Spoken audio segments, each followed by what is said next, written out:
La crisis, una maniobra de los banqueros. Esta estafa, llamada crisis, se puede resumir en 3 etapas.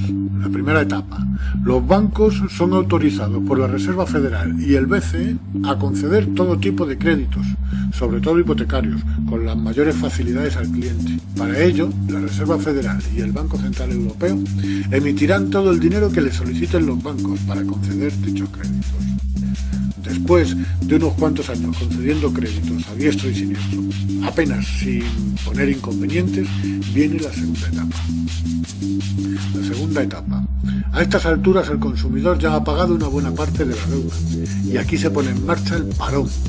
De golpe se corta el flujo de los créditos. Todos los bancos al unísono dejan de conceder créditos y todas las empresas constructoras con proyectos enteros terminados, así como urbanizaciones enteras por vender, cientos de miles de viviendas esperando un comprador. Comprador que no llega, pues no se conceden créditos. Todos estos pisos se los tuvieron que comer las constructoras y muchas de ellas no aguantaron el tirón y miles de empresas que vivían de ellas tampoco, viniéndose abajo y mandando al paro a millones de personas que tenían pendiente créditos hipotecarios que no iban a poder seguir pagando. Otras industrias como las del automóvil también corrieron la misma suerte. Y esto dio paso a la tercera etapa. Tercera etapa. Los bancos, ante el impago de los créditos, inician su elaborado plan de quedarse con todo. Los desahucios no se hicieron esperar, quedándose con las viviendas y dejando a sus propietarios en la calle y con la deuda que les faltaba por pagar. Quiero aclarar que un crédito es un dinero adelantado que va existiendo en la medida que el consumidor lo va pagando mes tras mes. Bajo este principio hay que entender que los bancos prestan un dinero que no existe. Luego se quedan con las casas de sus víctimas que sí existen y que estuvieron pagando mes tras mes con un dinero que sí existe. Y se quedan con una deuda real que no deja levantar cabeza a nadie. Esto no es la primera vez que ocurre, porque esto mismo ya lo hicieron en 1910 y en 1929 con el famoso crack del Octubre Negro. La gente, al igual que ahora, se tiraban por las ventanas. Fíjense en el reciente ejemplo de Bankia. Sus directivos dicen que no quieren los pisos, que prefieren el dinero. Pues bien, resulta que se les rescata con 25.000 millones de euros, cantidad que tiene que pagar el pueblo. Aparte, la propiedad de miles y miles de viviendas para negociar y especular con ellas. Y encima les sirve de excusa para lamentarse alegando que su activo está en propiedades, que no tienen liquidez.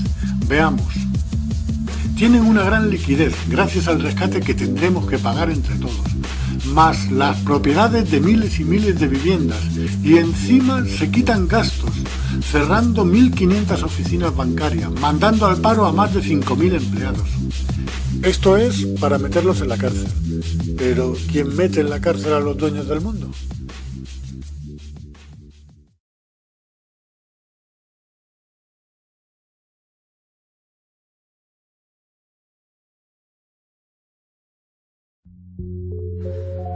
Somos Dios, venimos del infinito y vamos hacia la eternidad. Quiero aclarar que este vídeo, aunque parezca estar dirigido a mentes muy abiertas, no es exactamente así. Todo lo que expongo va tan documentado que hará que nadie se quede indiferente. Necesito puntualizar a los más escépticos que el origen del problema, independientemente de que sean antiguos dioses, extraterrestres o seres humanos sin escrúpulos, es el mismo. Somos mano de obra para unos pocos que dominan la economía mundial y no reparan en el daño que causan.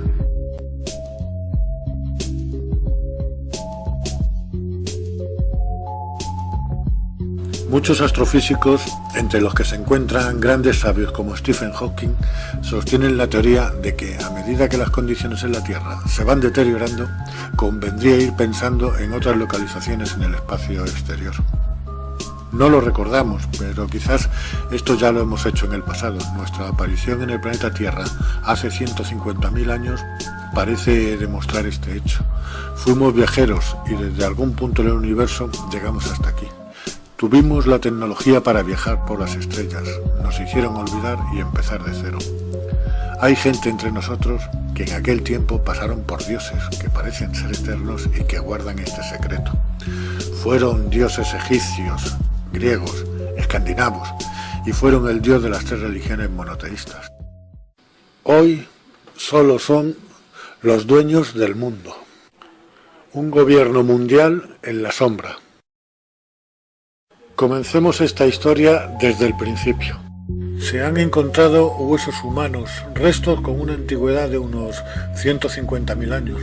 Puede que el hombre moderno lleve en el planeta cerca de 200.000 años. Su aparición, cómo llegó, su origen, es una incógnita. No podemos relacionar al hombre moderno con la línea de primates que la ciencia evolucionista ha seguido desde hace 3,5 millones de años, desde los primeros Australopithecus hasta el Neandertal. Parece que la única explicación es que vinieron desde otro punto en el universo o fueron creados aquí con ingeniería genética. En estos 200.000 años de existencia en el planeta, el hombre ha podido evolucionar tecnológicamente 5 veces, quizás 6 u 8. También hemos sufrido la misma cantidad de veces una involución o retroceso tecnológico, debido a catástrofes provocadas que han llevado a la humanidad al borde de la extinción total. En cada ocasión hemos empezado desde el principio, en una edad de piedra. Por supuesto, no hay constancia de ello, ninguna prueba que demuestre este hecho. Es muy difícil encontrar objetos que pertenecieran a una civilización tan avanzada como la nuestra 50.000 años atrás. Sin embargo, algo sorprendente ha sido descubierto en una zona del sureste de África, muy cerca del puerto de Maputo. Siempre han estado allí, la gente se fijó en ellos antes, pero nadie podía recordar quién los hizo ni por qué. Se trata de los restos de una gran metrópolis que mide alrededor de 1.500 kilómetros cuadrados. Forma parte de una comunidad enorme de casi 10.000 kilómetros cuadrados, con una antigüedad que data de 150.000 a 200.000 años. Una civilización que pudieron ser los primeros humanos modernos, pertenecientes a la humanidad de la primera extinción. La actividad de esta metrópolis era la extracción de oro, ya que la zona es rica en yacimientos de oro y las miles de antiguas minas de oro descubiertas así lo atestiguan. Todo apunta a una civilización humana que fue creada para la extracción del oro en esta parte del mundo durante miles de años. Aquí se cumple una constante que viene dándose a lo largo de nuestra historia, y es que bajo los parámetros de yacimientos de oro, excavaciones y creación del hombre como mano de obra, es lo que veremos que se cumple en demasiadas ocasiones. Otro caso que también da mucho que pensar son esas prodigiosas construcciones de la llanura de Giza, en Egipto. Aunque la construcción de la Gran Pirámide de Giza se la atribuyen a los faraones del antiguo Egipto de hace 4.500 años, esta civilización, que estaba en la edad del cobre y con las herramientas que poseían, parece imposible que pudieran haber hecho ninguna de las 3 pirámides de la meseta de Giza. Con toda seguridad pertenecen a un pasado mucho más remoto del tiempo. En la Esfinge se han encontrado restos salinos que demuestran que en una época mucho más lejana en el tiempo estuvieron bajo las aguas marinas. Parecen guardar una formación como si estuvieran alineadas apuntando hacia algún lugar en el universo. Algunos han sugerido que apuntan directamente hacia el cinturón de Orión. En la construcción de la Gran Pirámide se emplearon casi 3 millones de bloques de piedras, de varias toneladas, elevándolas de grada en grada hasta una altura de 144 metros. La base que ocupa es de una extensión de 53.000 metros cuadrados y entre sus esquinas opuestas hay una distancia de 325 metros.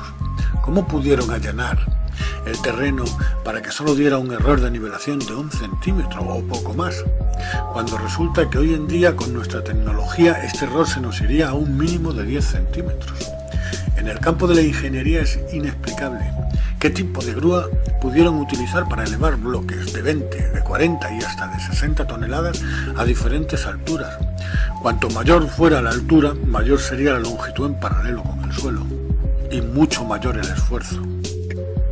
Los conocimientos matemáticos de los egipcios, según los textos en papiros que nos dejaron, están muy por debajo de los que requiere esta formidable construcción. pues los cálculos matemáticos, a la vez que complejos, fueron perfectos. Debía de ser imponente, todo un espectáculo ver dicha construcción en pleno apogeo. Desconocemos qué tipo de herramientas se emplearon en la construcción de la Gran Pirámide, no pertenece a nuestro tiempo. Hubo otra humanidad que en un tiempo mucho más remoto construyeron esta magnífica obra.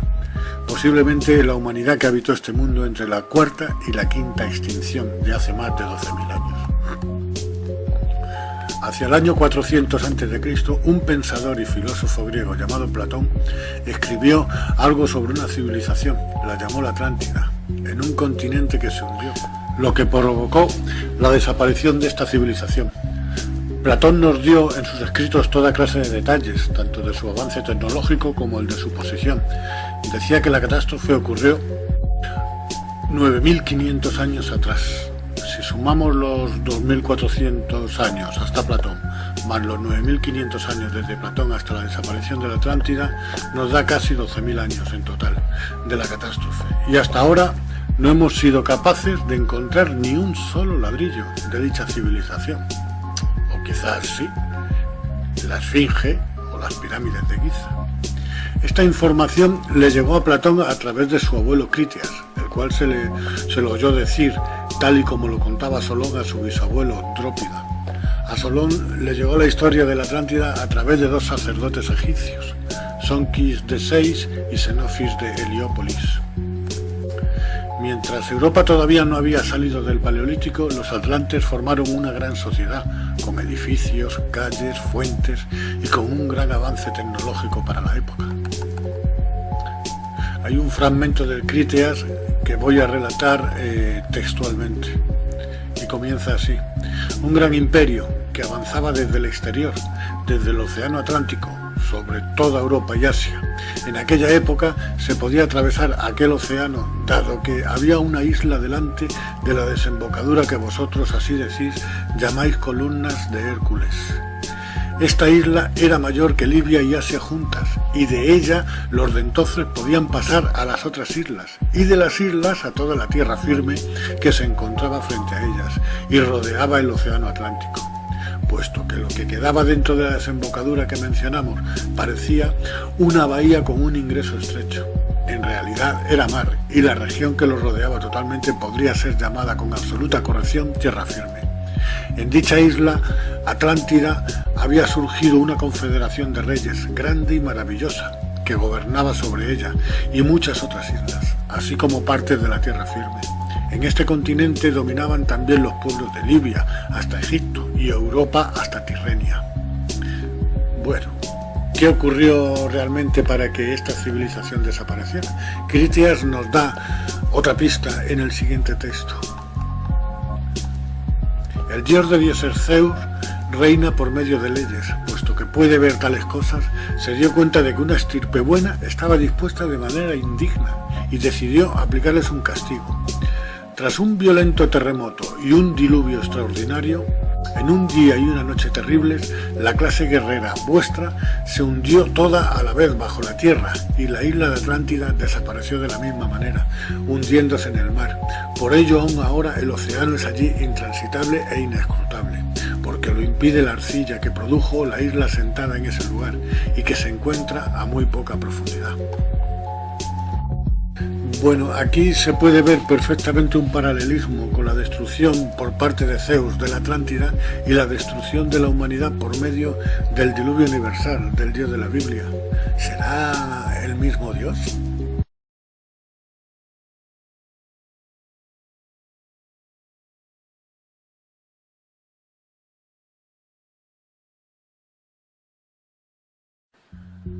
Llegaron de algún punto del universo.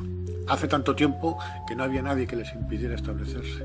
Eran unos pocos, 300, quizá 400 o 500, pertenecientes a una civilización de millones de años de antigüedad. Y sin embargo, eran inmaduros, soberbios y prepotentes. No está muy claro. Puede que las condiciones de este mundo fueran las favorables para la vida y biología de estos seres, o puede que no. Algunos textos antiguos nos cuentan que creó el mundo en 6 días. El origen del mundo y de los hombres, historia del cielo y de la tierra. Al principio creó Dios el cielo y la tierra. La tierra era una soledad caótica y las tinieblas cubrían el abismo, mientras el Espíritu de Dios aleteaba sobre las aguas. Y dijo Dios, que exista la luz, y la luz existió. Vio Dios que la luz era buena, y la separó de las tinieblas. A la luz la llamó día, y a las tinieblas noche. Pasó una tarde, pasó una mañana, y al día primero, y dijo Dios, que haya una bóveda entre las aguas para separar unas aguas de otras. Y así fue. Hizo Dios la bóveda y separó las aguas que hay debajo de las que hay encima de ella. A la bóveda Dios la llamó cielo. Pasó una tarde, pasó una mañana, al día siguiente, y dijo Dios, que las aguas que están bajo los cielos se reúnan en un solo lugar, y aparezca lo seco. Y así fue. A lo seco lo llamó Dios tierra, y al cúmulo de las aguas lo llamó mares, y vio Dios que era bueno. Y dijo Dios, produzca la tierra vegetación, plantas con semilla y árboles frutales, que den en la tierra frutos con semillas de su especie. Y así fue. Brotó de la tierra vegetación, plantas con semillas de su especie y árboles frutales, que dan fruto con semillas de su especie. Y vio Dios que era bueno. Pasó una tarde, pasó una mañana, el día tercero, y dijo Dios, que haya lumbreras en la bóveda celeste para separar el día de la noche y sirvan de señales para distinguir las estaciones, los días y los años, que luzcan en la bóveda del cielo para alumbrar la tierra. Y así fue. Hizo Dios dos lumbreras grandes, la mayor para regir el día y la menor para regir la noche. Y también las estrellas, y las puso en la bóveda del cielo para alumbrar la tierra, regir el día y la noche y para separar la luz de las tinieblas. Y vio Dios que era bueno. Pasó una tarde, pasó una mañana, el día cuarto. Y dijo Dios, rebosen las aguas de seres vivos, y que las aves aleteen sobre la tierra a lo ancho de la bóveda celeste. Y creó Dios por especies los cetáceos y también los seres vivientes que se deslizan y pululan en las aguas. Y creó también las aves por especies. Vio Dios que era bueno. Y los bendijo diciendo, creced, multiplicaos y llenad las aguas del mar, y que también las aves se multipliquen en la tierra. Pasó una tarde, pasó una mañana, el día quinto. Y dijo Dios, produzca la tierra seres vivientes por especies, ganados, reptiles y bestias salvajes por especies. Y así fue. Hizo Dios las bestias salvajes, los ganados y los reptiles del campo, según sus especies. Y vio Dios que era bueno. Entonces dijo Dios, hagamos a los hombres a nuestra imagen y semejanza, según nuestra semejanza, para que dominen sobre los peces del mar, las aves del cielo, los ganados, las bestias salvajes y los reptiles de la tierra. Y creó Dios a los hombres a su imagen. A imagen de Dios los creó, varón y hembra los creó. Y los bendijo Dios diciéndoles, creced y multiplicaos, llenad la tierra, someterla, dominarla, sobre los peces del mar, las aves del cielo y todos los animales que se mueven por la tierra. Y añadió, os entrego todas las plantas que existen sobre la tierra, y tienen semilla para sembrar, y todos los árboles que producen fruto con semilla, dentro os servirán de alimento, y a todos los animales del campo, a las aves del cielo, a todos los seres vivos que se mueven por la tierra, les doy como alimento toda clase de hierba verde. Y así fue. Vio entonces Dios todo lo que había hecho, y todo era muy bueno. Pasó una tarde, pasó una mañana, el día sexto. Así quedaron concluidos el cielo y la tierra con todo su ornato. Cuando llegó el día séptimo, Dios había terminado su obra y descansó el día séptimo de todo lo que había hecho. Bendijo Dios el día séptimo y lo consagró porque en él había descansado de toda su obra creadora. Esta es la historia de la creación del cielo y de la tierra. Se puede entender que acondicionaron el planeta, hicieron que bajara la temperatura, con lo que el vapor de agua que cubría toda la atmósfera cayera en estado líquido a la superficie, pudiendo entrar la luz del sol por primera vez, y al mismo tiempo formarse los ríos y mares. Cubrieron de vegetación grandes extensiones, que expulsaban oxígeno en todas direcciones. De cualquiera de las dos formas, el mundo quedó preparado para ser habitado. Dejaron abandonada, sin ningún medio, como si de un experimento se tratara, a una pequeña comunidad de estas criaturas. O bien, como dicen los ya citados textos, y Dios creó al hombre a su imagen y semejanza. Esto dice mucho de la forma que tenían estos seres. ¿Eran seres humanos? Nos modelaron a su imagen y semejanza. Con ingeniería genética formaron una colonia de unos pocos miles. Nos dejaron a nuestra suerte, sin conocimientos, para empezar en una edad de piedra. Los antiguos escritos, tanto apócrifos como los incluidos en la Biblia, revelan una gran cantidad de información de lo que ocurrió con nuestros primeros padres, hace entre 6.000 y 12.000 años en el Edén, después de la última extinción, quizás la quinta extinción en 150.000 años. El comportamiento de Dios en el Edén es bastante sospechoso. ¿Para qué fuimos creados? Los sumerios, una civilización de la que se desconoce su origen y que surgió en la antigua Mesopotamia, más concretamente entre los márgenes de los ríos Tigris y Éufrates, hace más de 6.000 años. Nos dejaron unos escritos, son los primeros escritos de los que se tiene constancia. Se denominan escritura cuneiforme. Escritos sobre unas tablillas de arcilla, y nos cuentan una historia muy curiosa. Hablan de unos seres que bajaron de las estrellas para extraer oro en esa misma zona y que para su extracción crearon al hombre como mano de obra. Fíjense en esta historia que acabo de contar y qué relación puede tener con el siguiente texto bíblico. Primer acto, creación. El Señor Dios plantó un huerto en Edén, al oriente, y en él puso al hombre que había formado. El Señor Dios hizo brotar del suelo toda clase de árboles hermosos de ver y buenos para comer, así como el árbol de la vida en medio del huerto y el árbol del conocimiento del bien y del mal. De Edén salía un río que regaba el huerto, y desde aquí se partía en 4 brazos. El primero se llama Pisón, es el que bordea la región de Évila, donde hay oro. El oro de esta región es puro. El segundo se llama Gijón, es el que bordea la región de Cus. El tercero se llama Tigris, es el que pasa al este de Asiria. El cuarto es el Éufrates. Así que el Señor Dios tomó al hombre y lo puso en el huerto de Edén, para que lo cultivara y lo guardara. Y dio al hombre este mandato: puedes comer de todos los árboles del huerto, pero no comas del árbol del conocimiento del bien y del mal, porque si comes de él, morirás sin remedio. Se ve claramente que no querían que el hombre adquiriera conocimientos, ya que en un estado de analfabetismo sería más fácil de someterlo, de dominarlo, para obtener mano de obra esclava. Al Dios del Antiguo Testamento, en los escritos se le atribuye la creación del mundo. Podríamos decir que como creador del mundo es el propietario del planeta. Lo regala por parcelas. Es un Dios totalmente material. Lo basa todo en el castigo o la recompensa aquí en vida, en la tierra. Siguiendo una línea en el tiempo, al patriarca de cada etapa bíblica siempre le ofrece todas las tierras hasta donde alcance la vista, a cambio de una sumisión total. Si damos un salto momentáneo en el tiempo, veremos que es el mismo ofrecimiento que se le hace a Jesús en el desierto. Las 3 tentaciones del desierto, a cambio de sumisión total, y este ofrecimiento solo lo puede hacer el propietario del mundo, y Jesús rechaza el ofrecimiento asumiendo que el que ofertaba era el propietario, pero Jesús no le llama padre. Todos sabemos que le dice: apártate de mí, Satanás. Este Dios promete a los patriarcas grandes riquezas y una descendencia más numerosa que las estrellas que se ven en el firmamento. Y nunca habla de la vida eterna, nunca habla del reino de los cielos, nunca habla de nuestra alma, de nuestro espíritu. ¿Por qué pide a los humanos sumisión, adoración y alabanza continua? Si es porque los ha creado, cualquiera diría que los ha creado para que les sirvan como esclavos, para mano de obra.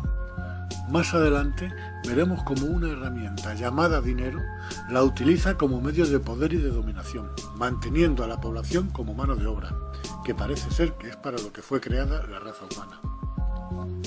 Fragmento del Génesis. Los hijos de Dios vieron que las hijas de los hombres eran hermosas y tomaron para sí como mujeres las que más les gustaron. Para empezar, ¿quiénes eran los hijos de Dios? ¿Eran ángeles, querubines, mensajeros o subordinados? En este caso, insubordinados tripulantes a sus órdenes. A Dios se le descontrola su propia gente y contaminan a la población terrestre. ¿Este es el Dios Todopoderoso? Parece el capitán de un barco pirata. Tuvo que haber un enfrentamiento entre ellos, por lo que se formaron 2 bandos en esta superraza, pues los textos hablan de batallas y fuego en los cielos. Hablan de un ángel caído, Satanás, que se atrevió a desafiar al Altísimo. No sé si era mejor o peor el que cayó. Sí parece claro que lucharon por ver quién iba a tomar el control del planeta. Fragmento del Génesis. Por aquel entonces había gigantes en la tierra, después de que los hijos de Dios se unieran a las hijas de los hombres, y ellas le dieron hijos. Estos son los famosos héroes de antaño. Esto último, por increíble que parezca, está incluido en la Biblia, y al hablar de famosos héroes de antaño se tiene que referir por fuerza a los héroes mencionados de la mitología griega, pues la zona coincide con la confluencia de los 3 continentes, donde se desarrolló miles de años atrás dicha mitología. Según la mitología griega, Zeus era el dios de dioses. Platón habla de la destrucción de la Atlántida por parte de Zeus, sumergiéndola bajo las aguas. Relacionar a Zeus con el dios bíblico es una tentación por su lógica aplastante, porque con el mismo diluvio mató a 2 pájaros de un tiro. De una pequeña población se pasó a una mar mayor, se fueron extendiendo y fueron formando pequeños núcleos o poblaciones. La edad de piedra dio paso a la del hierro y el bronce y a la ganadería y agricultura. Al Altísimo algo no debió de gustarle, pues de un plumazo exterminó a toda la población. Mandó un diluvio, una inundación que acabó con toda la humanidad. Solo salvó a un señor que sí era de su agrado, aludiendo que era buena persona. También salvó a la mujer de este por el mismo motivo, y a los 3 hijos que estos tenían, y a la mujer de cada uno de ellos. El resto de la humanidad eran malos, pues no creían en él, no le adoraban ni le bendecían. Hay que ver cuánta maldad. Después de 150 días de tener inundado el mundo, las aguas empezaron a retirarse, por lo que esta familia pudo asentarse en tierra firme, y comenzó de nuevo a aumentar el número de personas. Se puede deducir, toda la humanidad desciende de esta familia, repitiéndose de nuevo el aumento de población. Cuando la humanidad volvía a levantar cabeza, al Señor le volvió a disgustar algo y arrasó 2 poblaciones, Sodoma y Gomorra, que no le gustaban. Solo se salvó una familia, Lot, sobrino de Abraham y su familia, que mediante aviso divino abandonaron justo a tiempo Sodoma. Hacía uso de su tecnología para que sus apariciones ante algunos elegidos por él parecieran sobrenaturales o divinas. Fragmento del Éxodo. Dijo Moisés al Señor: «Déjame ver tu gloria». El Señor le respondió: «Yo mismo haré pasar delante de ti todo mi esplendor, y delante de ti pronunciaré el nombre del Señor. Yo protejo a quien quiero y tengo compasión de quien me place. Sin embargo, no podrás ver mi cara, porque quien la ve no sigue vivo». Un dios conseguía impresionar de tal manera que se rendían ante sus pies, les encomendaba misiones, les manipulaba a su antojo, dirigió a todo un pueblo durante 40 años hacia una tierra prometida en la que solo conocerían guerras, muerte y destrucción, con enfrentamiento entre ellos. Llevan 3.500 años de guerra, de odio y de muerte hasta la actualidad. El texto que viene a continuación es el pueblo de Israel de camino a la tierra prometida. Inmediatamente Moisés cayó rostro a tierra y le dijo: «Mi señor, si gozo de tu protección, que venga mi señor entre nosotros. Aunque este sea un pueblo obcecado, perdona nuestra iniquidad y nuestro pecado, y tómanos como heredad tuya». El Señor le respondió: «Mira, voy a establecer una alianza delante de todo tu pueblo. Realizaré grandes prodigios, como no se han hecho en ningún otro lugar o nación. Y el pueblo que te rodea contemplará mis grandes prodigios, porque voy a realizar algo admirable en tu favor. Cumple lo que yo mismo te ordeno hoy. Mira, antes de que tú llegues voy a desalojar a los amorreos, cananeos, hititas, pereceos, jebeos y jebuseos. Guárdate de establecer alianzas con los habitantes del país donde vas a entrar. Puede ser una tentación para ti si se quedan entre vosotros. Destruid sus altares, romped sus piedras votivas y talad sus árboles sagrados». Dios ordena destruir y saquear pueblos enteros, sin distinción de niños, mujeres y ancianos. La historia de la humanidad está llena de guerras continuas. Se ha matado en nombre de Dios, de Alá, de Yahvé, guerras y cruzadas asociadas a estos nombres. Realmente este Dios ha sido el Dios de la guerra. Ninguna generación ha pasado sin conocer la guerra en algún punto del planeta. Censo de las tribus y estatuto de los levitas. El día 1 del segundo mes, el año segundo de la salida de Egipto, habló el Señor a Moisés en el desierto del Sinaí, en la tienda del encuentro, diciendo: Haz un recuento general de toda la comunidad de los israelitas por clanes y familias, registrando uno por uno los nombres de todos los varones. Tú y Aarón registraréis por escuadrones a todos los varones mayores de 20 años aptos para la guerra en Israel. Os asistirá un hombre por cada tribu, todos jefes de familia. Se puede ver claramente cómo este Dios organiza un ejército invasor, preparándolo para tomar posesión de una tierra ocupada por otros pueblos. Recuerdo pasajes de la Biblia, concretamente del Éxodo y del Levítico, la tienda del encuentro. Así era denominada la nube a la que Moisés acudía a reunirse para hablar con Dios, la misma nube que acompañó durante 40 años al pueblo de Israel hasta la tierra prometida.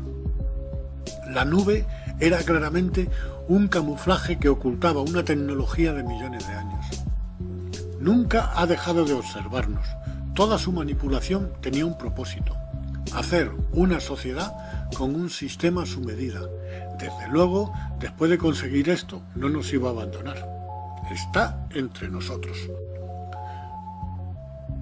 Ronald Wilson Reagan fue el 40º presidente de los Estados Unidos, 1981-1989.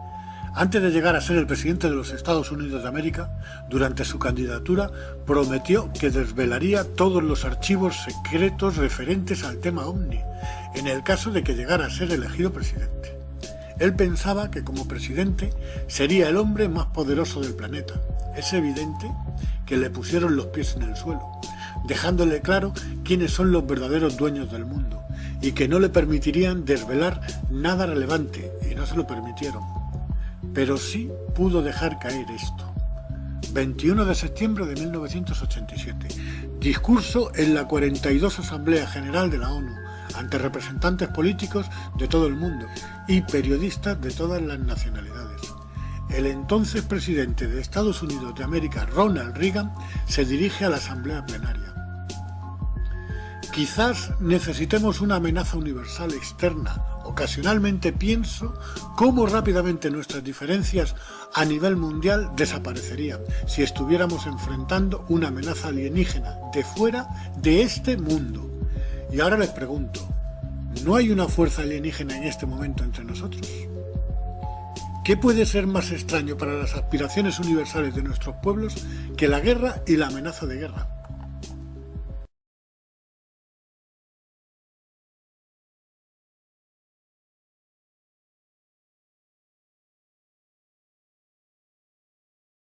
Si repasamos textos antiguos y sabemos ver qué se esconde tras ellos, veremos cómo hemos sido manipulados, cómo seres que se han hecho pasar por dioses nos han dirigido por caminos que solo a ellos les convenía.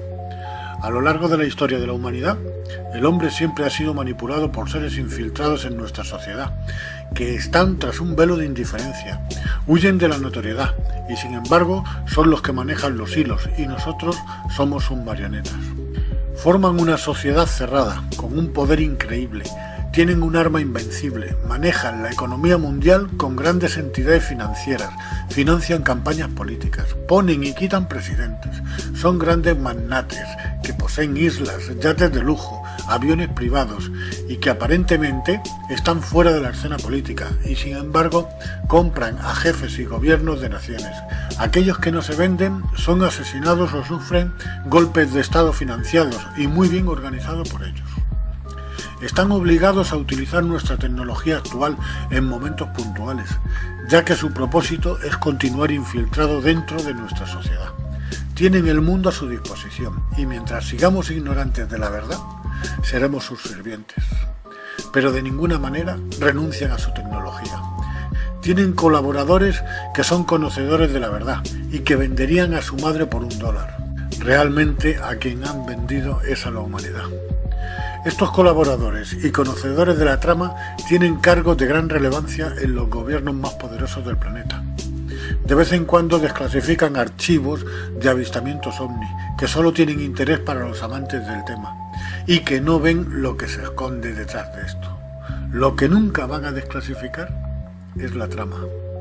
Los Estados Unidos, la primera potencia mundial. El contribuyente paga un alto precio por mantener a esta nación en el número 1 de este ranking. ¿De qué les sirve? Piensan que tienen la mejor democracia, creen que son libres. No hay mayor pena que aquella en la que te hacen creer que eres libre y sin embargo estás privado de libertad. Cuando un pueblo es consciente de que le falta libertad, que hay un régimen opresor que está abusando de los derechos de las personas, el pueblo terminará rebelándose contra el agresor. Pero si a este pueblo le hacen creer que es libre, que tiene poder de decisión, que pueden elegir a sus líderes, este pueblo no hará nada por rebelarse, porque piensa que no hay motivos, aunque estén enviando a morir a sus hijos en frentes de guerra por varios puntos del planeta, y al mismo tiempo endeudando al contribuyente, y que en realidad es de lo que se trata.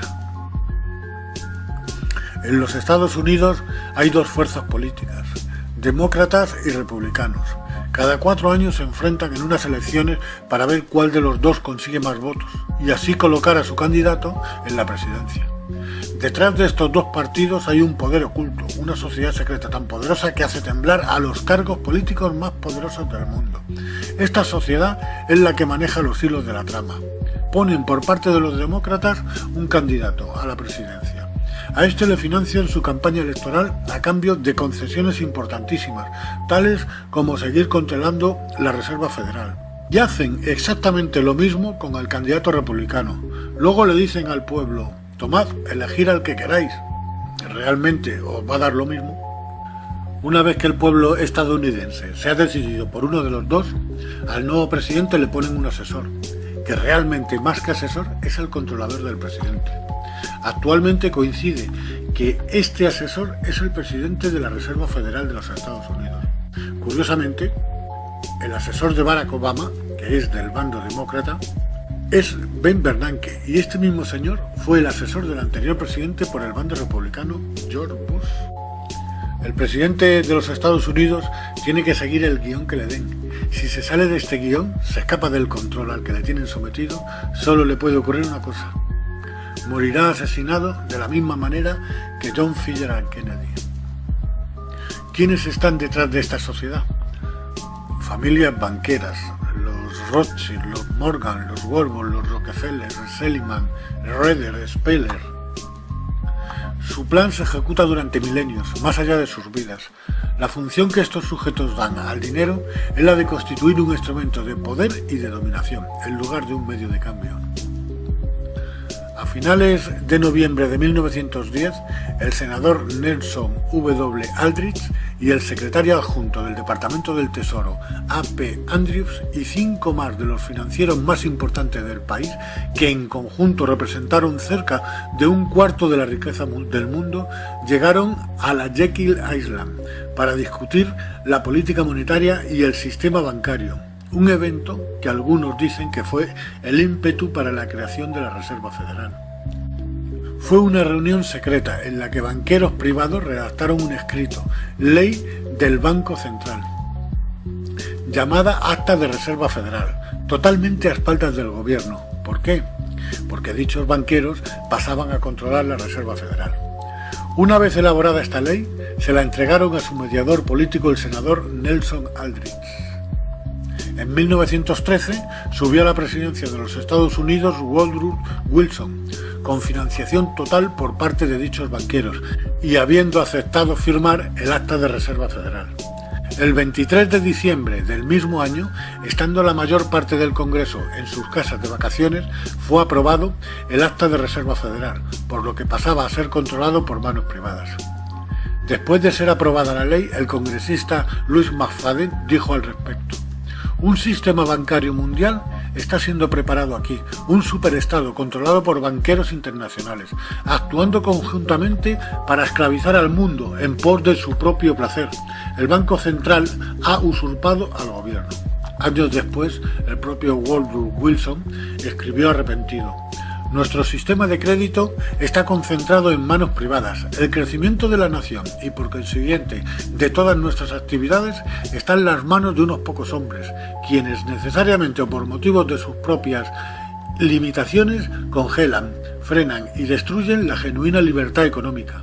Nos hemos transformado en uno de los peor gobernados, uno de los más controlados y dominados de los gobiernos del mundo civilizado.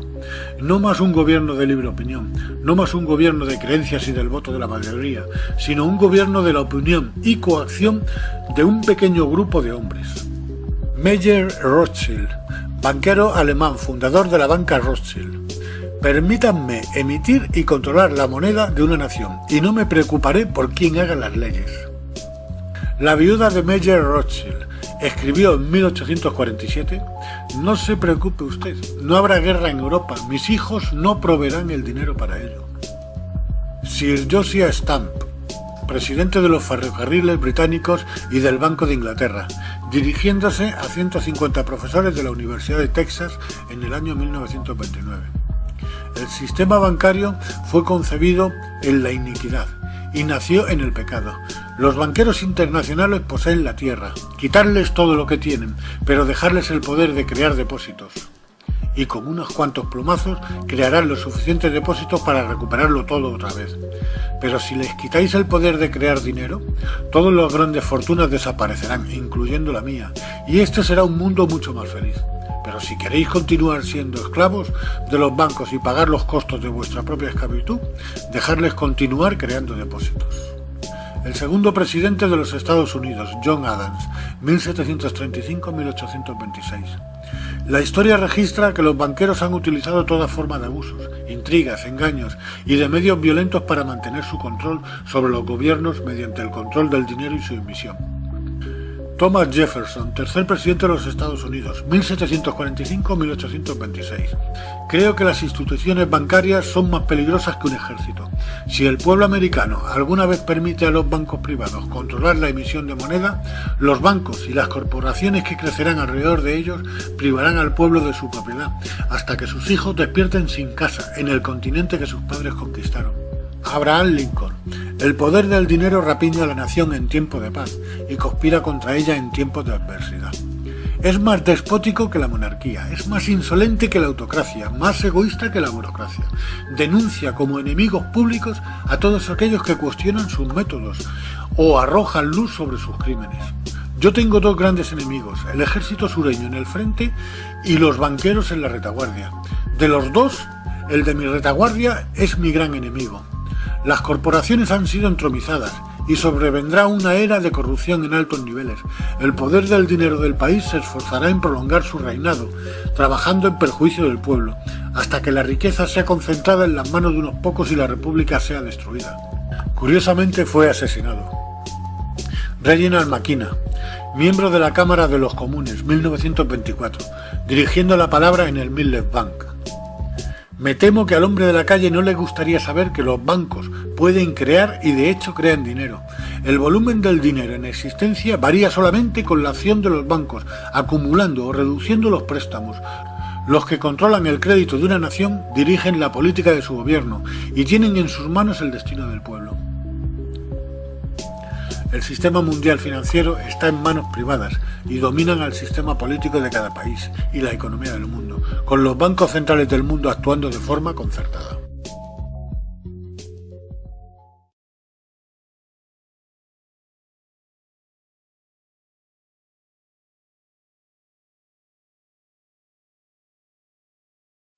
Un mensaje al mundo. Lo que expongo a continuación es algo que debería de sobrecoger a todo el mundo. Un hombre valiente, un hombre que se atrevió a enfrentarse a este cártel de banqueros internacionales, a esta sociedad tan criminal y antihumana. Este hombre en su último discurso, justo antes de que le asesinaran, estaba pidiendo a gritos ayuda a unas entidades que están protegidas por la primera enmienda y que tienen el deber de informar y mantener informado al pueblo. Y eso era justo lo que John Fitzgerald Kennedy, presidente de los Estados Unidos, estaba pidiendo de la prensa.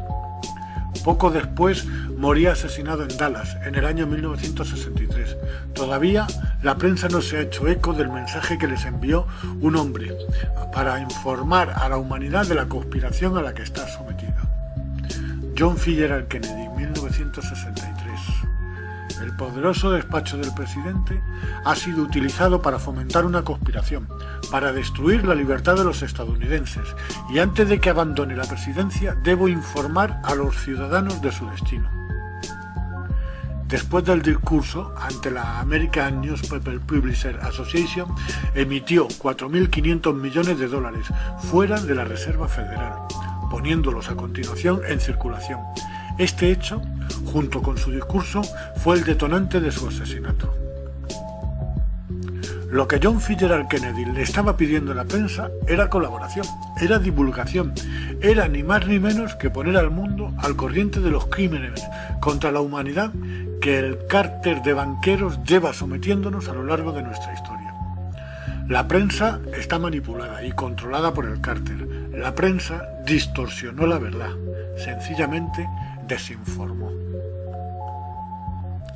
Cuando sale alguien que hace frente a este cártel, sencillamente lo eliminan.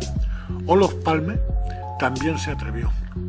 A lo largo de la historia de la humanidad han surgido grandes personajes que desde lo más alto de la moral humana han llegado a gobernar sin pensar en sí mismos, solo para servir a su país y por extensión al mundo.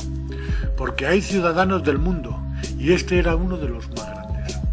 Le tocó vivir en un sistema que considera enemigos a todos aquellos que no pueden comprar, a aquellos que aman al prójimo, que sufren por el hambre en el mundo, que no consienten las injusticias y sobre todo un sistema que odia a aquellos que harían de este mundo un lugar mucho más justo y feliz. Quiero hacer un apunte, porque tiene un gran mérito que viniendo de familia adinerada, lo más fácil para él hubiera sido dejarse llevar por la condición que de nacimiento tenía. Sin embargo, muy lejos de esta circunstancia, se puso del lado de los más débiles. Su sentido de la justicia y su gran corazón hicieron que iniciara una cruzada contra el poderoso capitalismo. Cada vez que sale un hombre bueno, hombre o mujer, simplemente se lo cargan. Eran algo más de las 11 de la noche, del día 28 de febrero de 1986. Olof Palme caminaba por las aceras de Estocolmo, junto a su mujer Lisbeth. Salían de ver la proyección de una película en una sala de cine. De pronto, y surgiendo de las sombras, un desconocido se lió a tiros contra el presidente sueco, acabando con su vida. Olof Palme fue el presidente en Suecia entre las fechas del 14 de octubre de 1969 al 8 de octubre de 1976 y volviendo a repetir presidencia el 8 de octubre de 1982 al 28 de febrero de 1986. Nació y creció en el seno de una familia acomodada. El padre fue el director general de una compañía aseguradora y la madre pertenecía a una familia de la nobleza germano-letona. Era un socialista admirado por los pueblos del tercer mundo, por su condena a la opresión, a la injusticia. Luchó contra el neoliberalismo. Olof Palme completó la construcción de un gran estado de bienestar con fuerte protección social. Hizo de Suecia la envidia del mundo, el país más adelantado del planeta, y fue asesinado para que su ejemplo no se extendiera. Apoyó la lucha de la oposición española contra el régimen de Franco.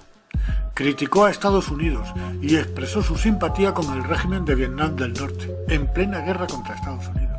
Llegó a acoger a los desertores estadounidenses.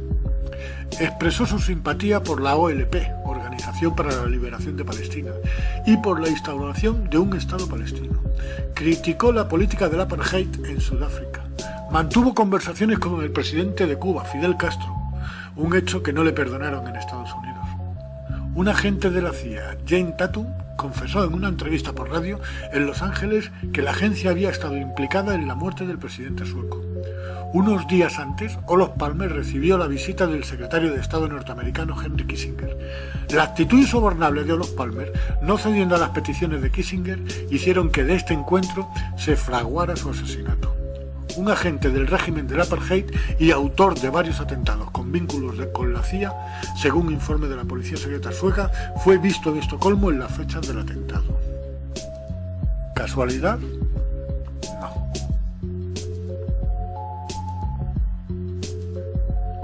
Banco Central y colapsos. Definición de Banco Central, sacada de un fragmento de St. James.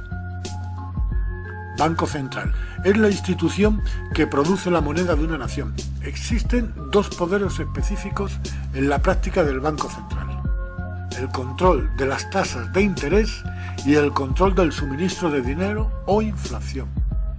El Banco Central no solo provee de dinero a la economía de una nación, se lo presta con interés. Entonces, aumentando o disminuyendo el suministro de dinero, el Banco Central regula el valor de la moneda emitida. Este sistema solo puede producir una cosa: deuda.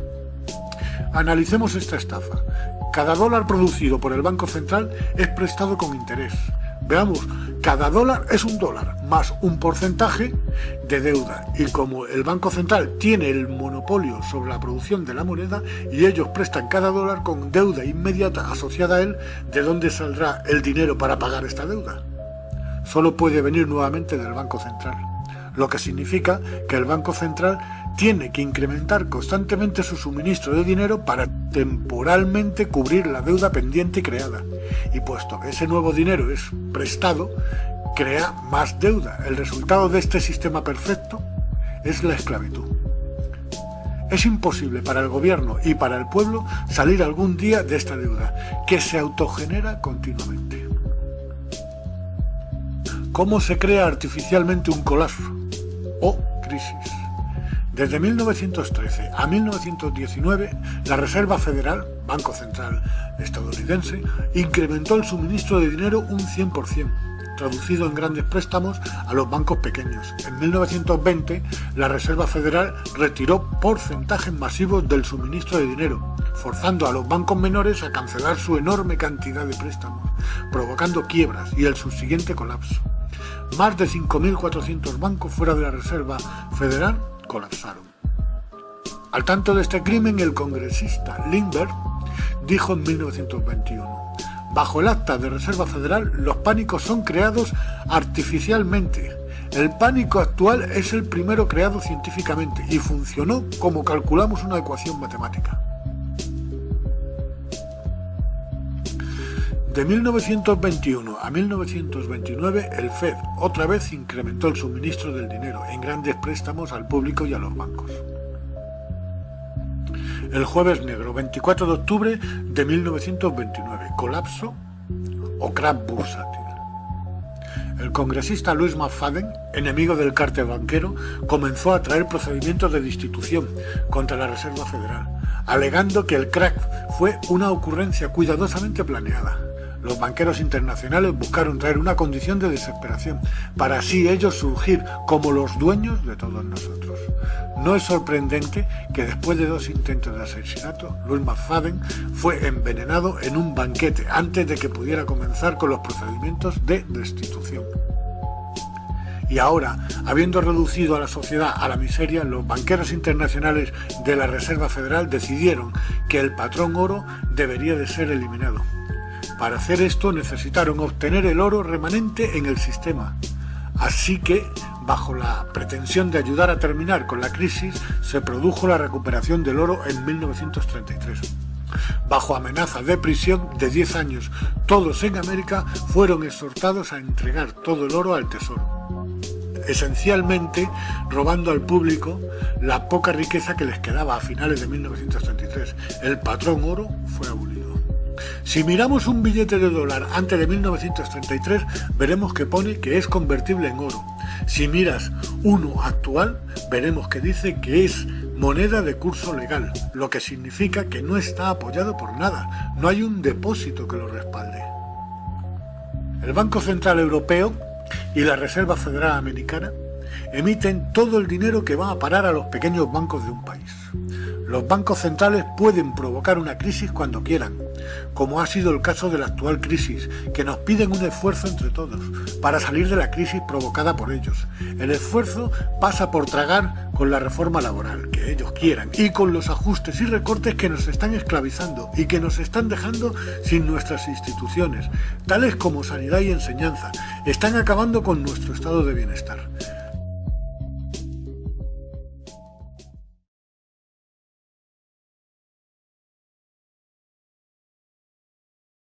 La crisis y su estado actual y la relación que ésta guarda con los banqueros internacionales.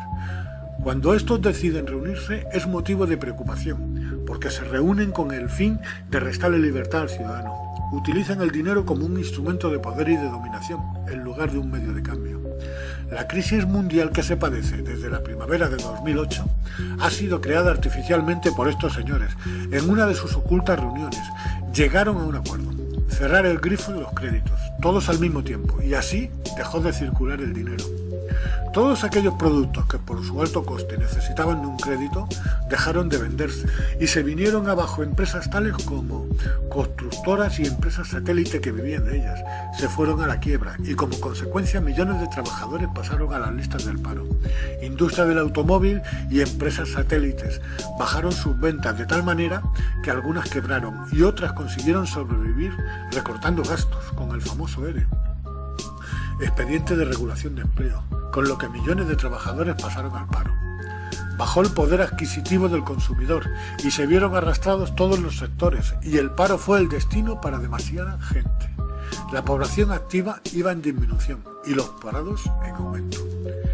Esta situación dio lugar a la obligación de aceptar a los gobiernos reformas laborales muy drásticas y privar a los trabajadores de los derechos que tantos años les costó ganar. Los presidentes de los gobiernos preparaban a la población para que estos se concienciaran con las medidas que se iban a adoptar, con discursos que no se creían ni ellos mismos. De esta crisis salimos entre todos, con el esfuerzo de todos. Se les olvidó decir de todos los trabajadores, de toda la clase trabajadora. Los países que se resistían a imponer reformas en su mercado laboral fueron atacados con especulaciones muy malintencionadas contra su economía. Especulaciones que han sido capaces de tirar abajo economías de países. Primero fueron a por Grecia, con ataques especulativos contra su economía, que fueron aumentando día tras día. El gobierno se resistía a imponer a su pueblo las medidas de reforma que desde el Banco Central le llegaban, y esto hizo que los ataques especulativos llegaran de manera masiva, haciendo caer la economía griega. Con una Grecia quebrada, entró el plan de rescate de la Unión Europea. Los gobernantes griegos no tuvieron otra alternativa que agachar la cabeza y tragar con todo lo que esconde este plan de rescate. A cambio de 110.000 millones de euros, el gobierno griego comenzó con las reformas laborales que desde el Banco Central Europeo y la Unión Europea le dictaron y le seguirán dictando. En la actualidad van a por el segundo rescate, porque con esta deuda Grecia pasa a ser un país de segunda o tercera división dentro de la Unión Europea. Grecia acumula una deuda que jamás podrá pagar. Después los ataques especulativos fueron a por Irlanda. En este caso el rescate fue de 85.000 millones de euros. Y volvió a ocurrir lo mismo que con Grecia. Después los ataques fueron dirigidos contra Portugal y volvió a ocurrir lo mismo. Luego contra España e Italia, aunque estos, viendo lo que había ocurrido con Grecia, Irlanda y Portugal, accedieron a las peticiones de reforma antes de que cayeran en la ruina. El gobierno de España fue felicitado por la presidenta alemana por las reformas laborales que éste anunció como medidas contra la crisis y que estaba a punto de imponer a su clase trabajadora. ¡Cuánta hipocresía! ¡Qué ironía! Si son las medidas sugeridas por el BCE y la Unión Europea para que no vuelvan las especulaciones con denominación de origen alemán. El anterior gobierno español bajó el sueldo a los funcionarios, subió los impuestos, congeló las pensiones y redujo la ayuda al desempleo. También subió la edad de jubilación, también subió el mínimo de cotización a la seguridad social de 15 a 25 años. Subió la gasolina, el tabaco, el alcohol, son productos de donde sacan más del 50% de su valor en impuestos. También subió el gas y la electricidad. Habrá nuevas reformas que añadir a las anteriormente citadas, ya que el nuevo gobierno que acaba de entrar, que tan solo lleva 12 meses en el poder, ya han vuelto a reducir el salario a los funcionarios. Les han quitado la paga de Navidad, además de haber reducido su número, mandando a miles de personas al paro, tales como policías, bomberos, profesores de educación, sanitarios, bajando la seguridad y la calidad de nuestras instituciones, hasta el punto de hacerlas insostenibles, con el propósito de acabar privatizándolas, y todo ello para afrontar la crisis que han provocado los bancos, porque nuestra clase política, la más corrupta de toda Europa, colabora al 100% con el cártel de banqueros. El rescate a España está próximo, a cambio la esclavitud del pueblo. Las aguas no van a volver a su cauce. Pienso que nada va a ser igual que antes. Nos han sacado de un estado de prosperidad y de un acercamiento entre clases cada vez más justo. Hay un gran poder inhumano que desde lo más alto se ha dado cuenta de esta circunstancia y dando un golpe contra la justicia humana, están instaurando poco a poco un nuevo orden. El estado de bienestar que nos proporcionaban nuestras instituciones públicas nos las van recortando de tal manera que en un plazo muy breve no nos quedará nada más que el recuerdo de cuando gente humilde acudía al médico, pedían un número y eran atendidos sin preguntarles el saldo bancario, sin pedirle tarjeta de crédito. Pronto veremos cómo la clase trabajadora no tendrá una escuela pública donde mandar a sus hijos, con unos sueldos cada vez más recortados, no podrán pagar la enseñanza privada. Crecerá el analfabetismo y la cultura será un privilegio para unos pocos. Hace 8 o 9 meses el actual gobierno retiró todas las subvenciones para I+D+I, inversión, desarrollo e innovación, por lo que todos nuestros jóvenes ingenieros están buscando su futuro en el extranjero. Por otro lado, son famosos los recortes que también este gobierno ha hecho a la enseñanza pública, tanto en escuelas, institutos como en universidades. ¿Qué está preparando este gobierno para los hijos del pueblo? Inevitablemente los que ya son ingenieros no pueden quitarles el título, pero sí se les abre camino, se les está echando hacia otros países. Por primera vez las matrículas para aprender alemán superan a las matrículas para aprender inglés. Así que ya sabemos a qué país irán la mayoría de nuestros ingenieros. Allí se quedan las ideas, los proyectos y las patentes de las grandes marcas de electrodomésticos, automóviles, etc. Y aquí quedarán las grandes fábricas de montaje, para que los peones monten las piezas. Allí ingenieros, aquí peones. Por otro lado, con los grandes obstáculos económicos que este gobierno está preparando para futuros ingenieros hijos del pueblo, a ver qué empleado de la clase trabajadora va a ser capaz de darle una carrera a su hijo. Este gobierno quiere mandar a todos los hijos del pueblo por una vía, y es la formación profesional.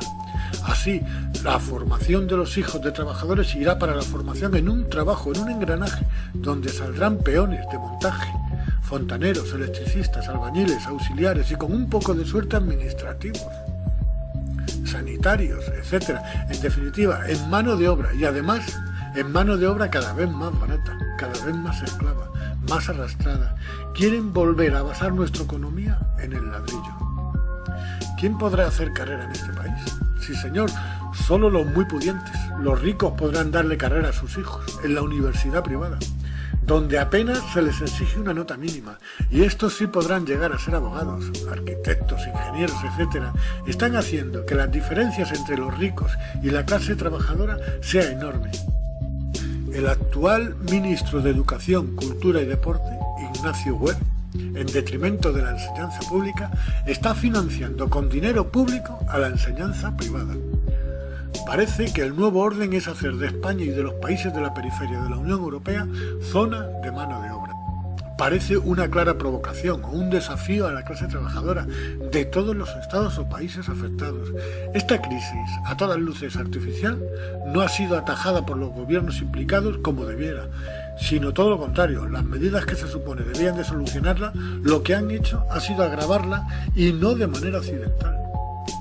Han sido unas medidas impuestas por el gran capital que controlan el Banco Central Europeo y la Reserva Federal estadounidense. Lo peor de todo es que sabían que eran medidas contrarias a la razón. De nuevo demuestran su interés por el oro. Y como colofón, fíjense en el siguiente titular. Alemania pide a España e Italia que vendan su oro para reducir deuda. La Unión Cristiano-Demócrata, CDU, y el Partido Liberal Alemán, FDP, miembros de la coalición de gobierno en Berlín, proponen a España e Italia ejecutar privatizaciones y vender sus reservas de oro para atajar su deuda pública. Informó este martes, y se refiere a la fecha, 9 de agosto de 2011, diario Financial Times Deutschland. El economista Frank Schaffler, del liberal FDP, el socio minoritario del gobierno alemán, consideró necesario que los estados endeudados vendan su oro o depositen sus reservas de este metal precioso como garantía en el Banco Central Europeo, de la agencia EFE. Es para quitarse el sombrero. Tienen montado un sistema perfecto para desarmarnos. No quiero pasar página sin mencionar que bajo el mandato del anterior presidente del gobierno, don José Luis Rodríguez Zapatero, del Partido Socialista, el Banco de España, y desconociendo si hubo presión de algún tipo, vendió casi el 50% de las reservas de oro español, supuestamente a China e India, sin contar con el pueblo, bajo la excusa de que la función del oro como inversión ha cambiado con el tiempo. Ya no sirve para compensar pagos entre países ni para intervenir en los tipos de cambio, ni incluso es una garantía como diversificación de activos. El dinero actual no tiene ningún respaldo, salvo el del propio billete, que es moneda de curso legal. Que nos expliquen entonces por qué no para de crecer el precio del oro y por qué ese interés de partidos políticos del gobierno alemán en que España e Italia depositen sus reservas de oro en el Banco Central Europeo. ¿Quién está verdaderamente detrás de estas compras? Seguro que son los mismos que llevan detrás de él desde el principio de los tiempos. Diferencia entre el antiguo billete convertible en oro y el actual, de moneda de curso legal. Billete convertible en oro. Misión de intercambio entre productos, que es para lo que se creó. Y billete moneda de curso legal. No tiene ningún respaldo y contrae altos intereses de deuda. Misión, robar, estafar y endeudar de por vida al contribuyente. Nos están pisando y no levantan el pie. Todo lo contrario, aprietan más. La deuda nos mantiene bajo su pie y aquí está el verdadero propósito de esta crisis provocada. Y es ni más ni menos que mantener al mundo endeudado y a su población trabajando toda la vida para pagar una deuda impagable a la vez que eterna. Ahora, bajo un mundo dominado por estos banqueros internacionales, junto con sus colaboradores políticos, dan instrucciones de cómo implantar e ir introduciendo poco a poco estas reformas.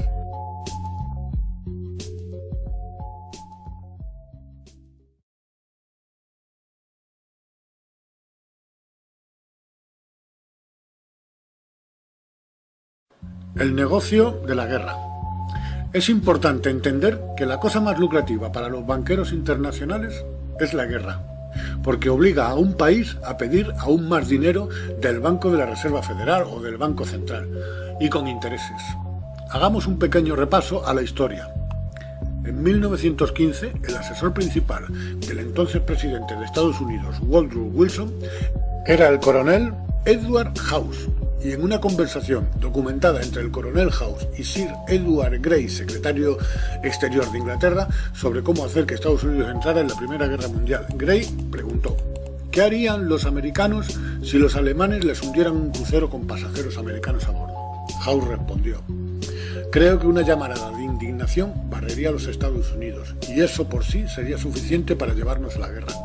Así que el 7 de mayo de 1915, un barco llamado el Lusitania fue enviado intencionadamente a aguas controladas por Alemania, y como era de esperar, barcos alemanes torpedearon el barco, haciendo explotar municiones almacenadas, matando a 1.260 personas.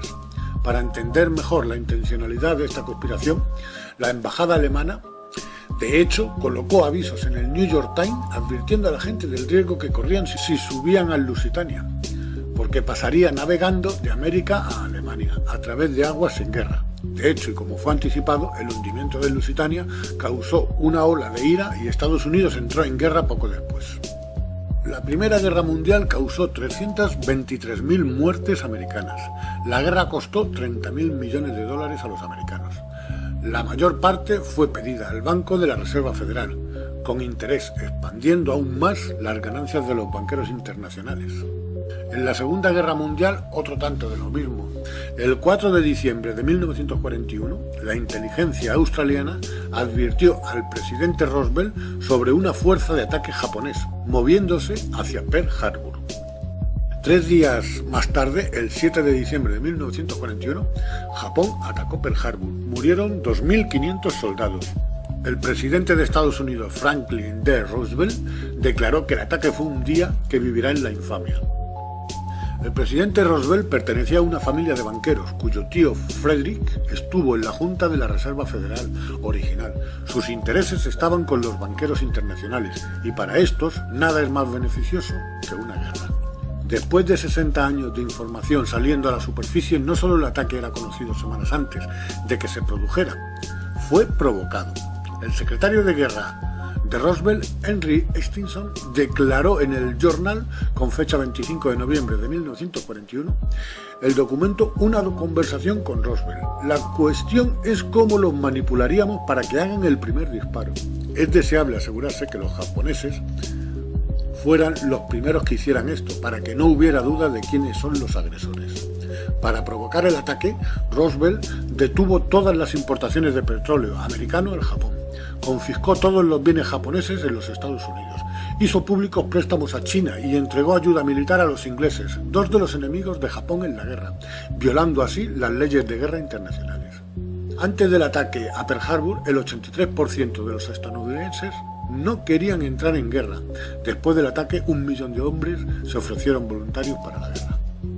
Es importante destacar que la guerra de Alemania nazi era ampliamente apoyada por dos organizaciones, una de las cuales era la llamada IG Farben, que produjo el 84% de los explosivos alemanes, y aún el Zyklon B, usado en los campos de concentración para matar a millones de personas. Uno de los socios no conocidos de IG Farben fue Standard Oil Company, de J.D. Rockefeller, en América.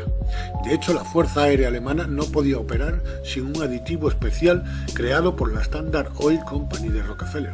El drástico bombardeo de Alemania a Londres, por ejemplo, fue posible por una venta de $20 millones de combustible a IG Farben por Standard Oil Company de Rockefeller.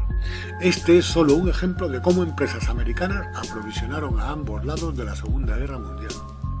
En Vietnam, la declaración de guerra oficial de los Estados Unidos contra Vietnam del Norte en 1964 fue después de un supuesto incidente, involucrando barcos destructores americanos siendo atacados por barcos PT de Vietnam del Norte, en el Golfo de Tonkin. Esto fue llamado el incidente del Golfo de Tonkin. Este ataque fue una farsa, nunca sucedió. Fue la excusa para entrar en guerra. El anterior secretario de Defensa, Robert McNamara, dijo años después que el incidente del Golfo de Tonkin fue un error, mientras otros oficiales declararon públicamente que fue una farsa preparada. No hace falta aclarar que los dos bandos eran financiados por los de siempre, de una manera directa a unos y de una manera indirecta a otros. No era importante ganar esta guerra, sí era importante que durara. Esta guerra causó 60.000 muertes americanas y 3 millones de vietnamitas muertos. La gran mentira. Un autoatentado. El 11 de septiembre de 2001, el ataque a las Torres Gemelas de Nueva York y al Pentágono fue preparado para comenzar una escalada de conflictos, sin mediar provocación por parte de ninguna nación. Dos guerras ilegales, contra Irak y contra Afganistán. ¿Quién será el siguiente? Quizás Irán, seguido de Corea del Norte, pero aquí no acabará. La opinión pública piensa que la invasión de Irak está saliendo mal, porque la violencia no para, golpes de terrorismo, matan y siembran muerte, caos y terror. No parece que se vaya a detener. Lo que la opinión pública no sabe es que la desestabilización de Irak es precisamente lo que quieren los que están detrás del gobierno. Esta guerra, mientras se prolonguen, tendrán el dominio del petróleo, se mantendrán los contratos con las grandes empresas constructoras para la reconstrucción del país, se mantendrán las bases militares para usarse como puntos estratégicos en la zona contra Irán y Siria, etc. Junto con los costes que supone el mantener tropas en la zona, miles y miles de soldados y maquinaria de guerra que solo pueden derivar en nuevos créditos de la Reserva Federal. La mayor parte de la energía que se emplea actualmente en el mundo proviene de los combustibles fósiles. Se les utiliza en transporte para generar electricidad. El carbón, el petróleo y el gas natural son compuestos orgánicos formados fundamentalmente por hidrocarburos. A partir de ellos se obtienen otros combustibles derivados y subproductos, que son luego empleados como materias primas en diversos procesos químicos orgánicos. Sus emisiones lanzan a nuestra atmósfera millones de toneladas de CO2, dióxido de carbono. Estados Unidos y ahora también China son los mayores contaminantes del planeta. No podemos excluir de culpa al resto de países. Todos en mayor o menor grado son responsables del calentamiento global, de la aceleración del cambio climático. Esto es lo que mueve hoy el mundo. Con petróleo, gas natural y carbón producen electricidad y calefacción a nuestros edificios de viviendas y oficinas, a las fábricas e industrias con inmensas chimeneas, lanzando dióxido de carbono a la atmósfera y con sus desechos contaminando ríos, pantanos y mares, con los desplazamientos de vehículos terrestres, públicos y privados, desplazamientos de aviones con enorme tráfico aéreo, desplazamientos de navíos marítimos, grandes superpetroleros con sus consiguientes derrames que causan tanto daño a las aguas marinas, a la vida en el mar, a nuestras costas, verdaderas catástrofes medioambientales. Las grandes compañías petroleras se están cargando el planeta, porque no quieren parar. Desde hace mucho tiempo ha sido una mina de oro. Lo importante es ingresar sumas de dinero en el presente, porque del mañana ya nos ocuparemos. Las compañías petroleras no van a permitir que prosperen otro tipo de energías más limpias, sin emisiones, renovables, hasta que no se agote el petróleo. Seguirán contaminando y enrareciendo nuestra atmósfera, porque el petróleo les produce unos dividendos que les da un gran poder que utilizan para comprar a altos cargos públicos, para sabotear proyectos que pudieran dejarles al margen como proveedores energéticos, poder para invadir naciones y apoderarse de sus reservas petrolíferas, poder para seguir con nuevas prospecciones y extracciones de su oro negro. El alza en los precios del petróleo está generando todavía más ganancias para las ya repletas arcas de las principales compañías petroleras del mundo. Deberían de grabárseles mayores impuestos e invertirlos en energías renovables, energías limpias, que no maltratan este maltrecho mundo, energías tales como, por ejemplo, la energía eólica, la energía solar, el hidrógeno, motores de agua, baterías de almacenamiento eléctrico, es el vehículo eléctrico y, sobre todo, el electromagnetismo. Esta última es la energía del futuro, ya que el petróleo no es ilimitado y llegará un día que se acabe, cosa que por otra parte nos beneficia. ¿Cómo podemos aprovechar esta fuente energética? Vean la siguiente maravilla de ingeniería japonesa. Es el tren maglev. La mayor velocidad registrada de un tren maglev fue de 581 km/h en Japón en 2003, utilizando un gran número de imanes para la sustentación y la propulsión usando levitación magnética.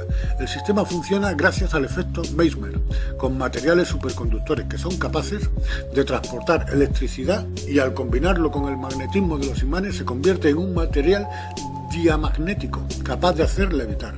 Utilizando los polos positivo y negativo de cada electroimán, conseguimos el efecto de atracción y repulsión, y simplemente cambiando la polaridad, conseguimos que el tren se ponga en marcha, sin fricción en la vía, ausencia de contacto físico entre el raíl y el tren.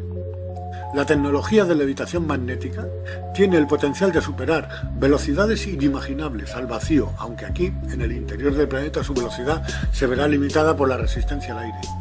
Este método tiene el potencial de ser totalmente limpio, mucho más rápido, silencioso y suave que los sistemas de transporte colectivo sobre ruedas convencionales, propulsados por combustibles fósiles.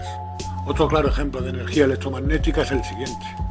Cerca de Ginebra, en Suiza, está el famoso LHC, el acelerador de partículas.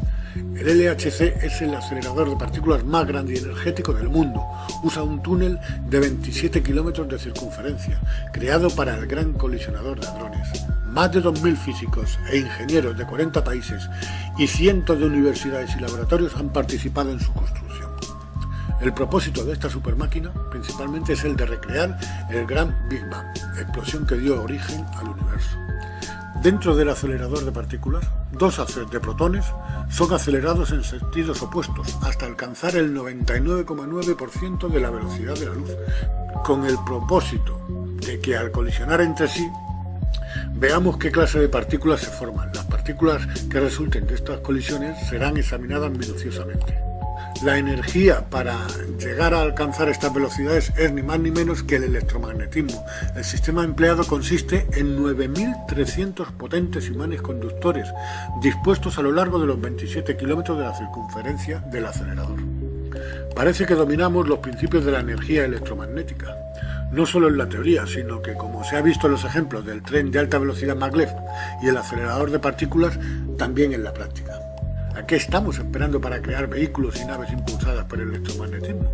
Bajo este principio, el electromagnetismo, podemos fabricar naves de forma circular, de un material que se pueda imantar, que puedan viajar en todas direcciones, que con solo cambiar la polaridad variemos la dirección a nuestro antojo y a velocidades inimaginables. En cada nave necesitamos un generador con un motor de hidrógeno que produzca una corriente eléctrica y por medio de materiales superconductores combinarlo con el magnetismo que genera el material imantado de la propia nave, produciendo electromagnetismo, con un circuito cerrado que haga fluir la energía por toda la nave, que la haga autosuficiente, entre otras cosas, haciendo girar la nave sobre su eje. Será capaz de producir una gravedad artificial, generará un campo magnético a modo de burbuja y ha de ser mucho más potente que el terrestre, que nos proteja de las llamaradas y vientos solares y de las radiaciones cósmicas. En su interior, un universo independiente que la aísle del exterior, de la energía cinética, de la inercia que nos estrellaría contra sus paredes internas, dentro de la cual seremos totalmente ajenos a las maniobras de la nave, por muy bruscas que éstas sean. A la pregunta de que si es posible fabricar una nave así, la respuesta es muy sencilla, porque resulta que ya existen. Son miles y miles los avistamientos que año tras año se van acumulando del fenómeno ovni. Se ha escrito mucho sobre el tema, hay textos bíblicos que las describen. La referencia a ovnis en los tiempos bíblicos es constante. Son representadas en antiguas pinturas, se llevan paseando por nuestro mundo desde la aparición del hombre moderno. Hoy en día son muchos los testigos que las han observado atónitos y que al contarlo se les toma por locos.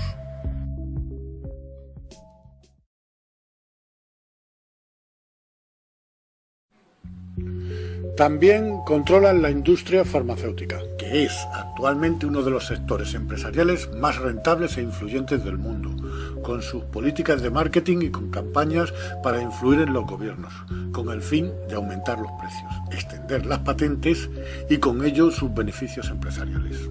Llevan décadas creando mutaciones, manipulando organismos bacteriológicos, híbridos, entre diversas variedades de virus, provocando enfermedades a puerta cerrada, buscando un virus letal. Todo ello preparado en sus laboratorios. Hipócritamente hacen que se promulguen leyes internacionales contra las armas químicas y bacteriológicas. También ponen en estado de alarma al mundo sobre enfermedades frecuentemente inofensivas, haciéndolas pasar por peligrosas pandemias, con objeto de incrementar la venta de medicamentos. El ejemplo más reciente es el de la gripe A. Se hizo presente por primera vez a finales de marzo de 2009 en México. Recordemos el estado de alarma mundial que se creó alrededor de esta gripe. Al poco tiempo, después de unas cuantas miles de muertes, y solo cuando ellos quisieron, dieron a conocer la noticia de que habían creado una vacuna. Con toda seguridad, esta vacuna fue creada al mismo tiempo que la propia enfermedad. Y al mismo tiempo les hizo parecer como héroes, salvadores. Vendieron miles de millones de dosis de estas vacunas en todo el mundo. En el caso de España, el gobierno compró 25 millones de dosis. Lo gracioso fue que luego la famosa gripe A desapareció de manera espontánea y todavía puede sonar a chiste, pero resulta que las cepas de la gripe común son más letales. Y es que la tasa de mortalidad de la gripe A es aún inferior a la de la gripe común. La gripe de toda la vida produjo más muertes en el periodo de vigencia de la gripe A que esta misma, pero solo se mencionaban las muertes producidas por la gripe A. La industria farmacéutica hizo unos ingresos de una cuantía impresionante, llenaron bien sus arcas y ahora, mientras piensan en su siguiente maniobra, España, al igual que un gran número de países, no sabían a quién colocarle las vacunas. Vean el ejemplo de Francia. Después de adquirir 94 millones de dosis para contrarrestar la gripe A, Francia inició en el mes de julio de 2010 la reventa del excedente de las vacunas para aligerar la carga de la factura, tras haberse mostrado la pandemia mundial menos grave de lo previsto. No podemos olvidarnos del SIDA, su tratamiento es costosísimo y son muchos millones de personas las que padecen de esta enfermedad. Para la industria farmacéutica es un verdadero filón. Si indagamos en el origen de esta enfermedad, vamos a chocar contra uno de los mayores secretos que existen. El VIH, virus causante del SIDA, parece ser una combinación de dos virus que por sí solos jamás hubieran mutado en el VIH. El VISNA, una patología cerebral del ganado ovino que no se contagia al ser humano, y el HTLV-1, una forma de leucemia que ataca a las células T, linfocitos, son un tipo de glóbulos blancos que forman parte del sistema inmunitario. Estas células ayudan al cuerpo a combatir enfermedades. La única explicación posible a este fenómeno es que alguien hubiera producido un híbrido de estos dos virus mediante ingeniería genética. La explicación oficial es que se había originado en África y que pasó de entre unas determinadas especies de monos al hombre. Lo que tira por tierra esta versión oficial son las fechas, ya que los primeros casos documentados de SIDA en África datan de 1983, mientras que mucho antes, en 1979, comenzaron a registrarse casos entre la comunidad homosexual de Nueva York. Recuerdo un artículo en un periódico de la fecha, hacia el año 1980. En dicho artículo se hablaba de la aparición de una nueva enfermedad, por la cual iban a morir en las próximas décadas millones de homosexuales. Parece que este proyecto se le fue a alguien de las manos. O tal vez no. El chip prodigioso. Radiofrecuencia e identificación. En 2005 el Congreso, bajo la pretensión de control inmigratorio y la llamada guerra contra el terrorismo, aprobó el acta de identificación real, bajo el cual se proyectó que en mayo de 2008 sería requerido llevar una tarjeta de identificación federal que incluye un código de barras escaneable con tu información personal. Sin embargo, este código de barras es solo un paso intermedio antes que la tarjeta sea equipada con un módulo de seguimiento por RFID de Very Chip, que usará radiofrecuencia para seguir todos tus movimientos por este planeta. Si esto te suena extraño, debes saber que el chip de seguimiento por radiofrecuencia e identificación ya se encuentra en todos los pasaportes americanos. Y el paso final es el chip implantado, el cual ya varias personas han sido manipuladas para aceptarlo bajo diferentes pretextos. El propósito final es que llevemos implantado este chip de la misma manera que lo llevan nuestras mascotas. El chip llevará toda la información del sujeto que lo porta. También llevará información de su saldo bancario, haciendo las funciones de tarjeta de crédito. No dispondremos de dinero en efectivo, conocerán tu posición exacta en cada momento. El control de la población será total. Fíjense en esta profecía de Daniel. Apocalipsis 13, 16, 17. La segunda bestia.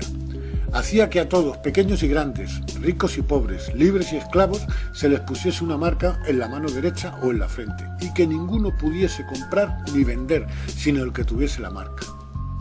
Esta profecía se puede cumplir a corto plazo. Aquel sujeto que por cualquier motivo sea considerado subversivo, que se rebele contra dicho sistema, sencillamente le será anulado el chip en las funciones que ellos quieran. Nunca en el de posicionamiento, pero sí le arrebatarán su identidad. No es ciencia ficción, es algo que irán imponiendo poco a poco, hasta el punto de que lo aceptemos como algo natural, como si fuera por nuestra propia seguridad. Para ello cometerán un acto terrorista de gran impacto, por el cual acusarán de su autoría al grupo extremista que mejor les parezca, y los buscarán quizás en Afganistán, en cuevas en las que nunca habitó nadie. Desde este vídeo hago un llamamiento a los gobiernos de todas las naciones del mundo para despojar a los banqueros internacionales, para quitarles el control del dinero, a esos mismos gobiernos que se sacudan del dominio al que están sometidos por este cártel. Quiero hacer un llamamiento al Poder Judicial de todas las naciones del mundo, a ese mismo Poder Judicial que está controlado por este cártel de banqueros, que se sacudan de este control, que promulguen una orden de detención contra el cártel de banqueros por los crímenes contra la humanidad que llevan cometiendo en todos los conflictos que han organizado, así como de todos los actos de terrorismo encubiertos y que les han servido de excusa para invadir naciones. Este cártel de banqueros privados internacionales tienen nombres y apellidos, son 300, quizás lleguen a 400, y tienen a 7.000 millones de personas para su uso personal, como si de su propiedad se trataran, porque disponen de sus vidas, ya que las exterminan a su antojo en cualquier punto del planeta, solo para su lucro, para enriquecerse cada vez más, y nunca les parece suficiente porque quieren más. ¿Cómo habríamos evolucionado desde el principio de los tiempos sin la intervención divina de estos sujetos? Sin dioses. Para empezar, seguro que no habríamos sufrido ninguna extinción, por lo que nuestro progreso no habría tenido retrocesos, 150.000 o 200.000 años de evolución ininterrumpida.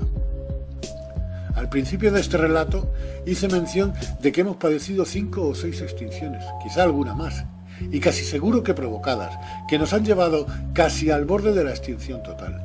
Es muy posible que cada vez que nos hemos enterado de la verdad, ellos se han visto obligados a provocar estas extinciones. Es lo que se puede denominar como un bucle en el tiempo, que nos obliga a repetir la historia tantas veces como borrados sean nuestros recuerdos, y esto hace que me pregunte, ¿cuánto nos queda para la próxima extinción? ¿Y después de nuestra extinción?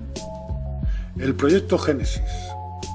Aniquilación de la raza humana, Supervivientes solo unos pocos miles. El proyecto Génesis se pone en marcha.